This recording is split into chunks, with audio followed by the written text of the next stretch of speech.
Israelis of Ethiopian descent have been protesting what they call excessive use of violence by police and racism towards their community.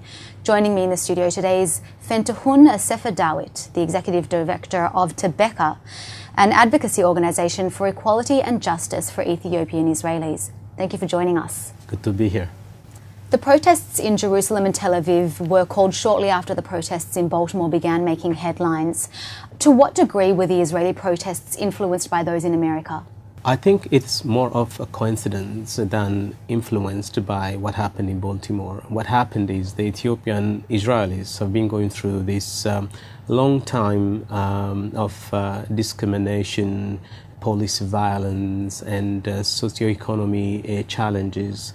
And this has been going on for many, many years. And what triggered this is the actual event when an IDF soldier of Ethiopian descent was beaten up by two police officers. That is what the straw that broke the camel's back. Do you think the protesters believe that only with violence will they get the kind of media attention that they're looking for?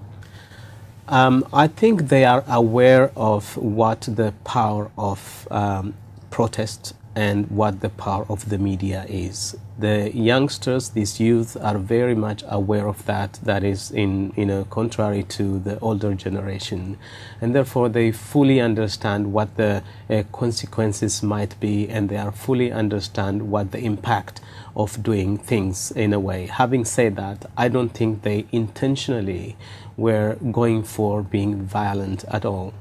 The younger generation of Israelis of Ethiopian descent have been critical of your generation, saying that the generation has been too passive and accepting of the situation. What do you think about that? The new generation is not, the generation that came from Ethiopia. They were born here, most of them. They grew up here, and they are more Israelis than the ones who came from Ethiopia. And no one wants to take, being here in Israel, take it, it's because someone is pitying me, or I'm not here because of the other person to pity me or to do me a favor. I'm here because I have the right to be here. This is my country, and therefore they feel they should fight. They should take the matters into their own hands and make things better for the future.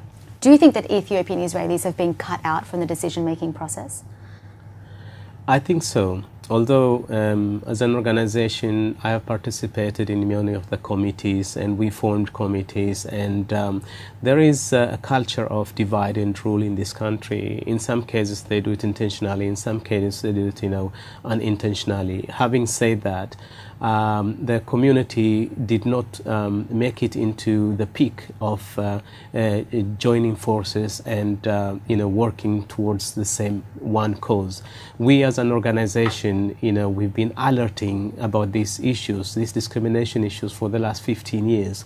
But the system and the governmental and public officers ignored it. We said the writing is on the wall, we should do something about it.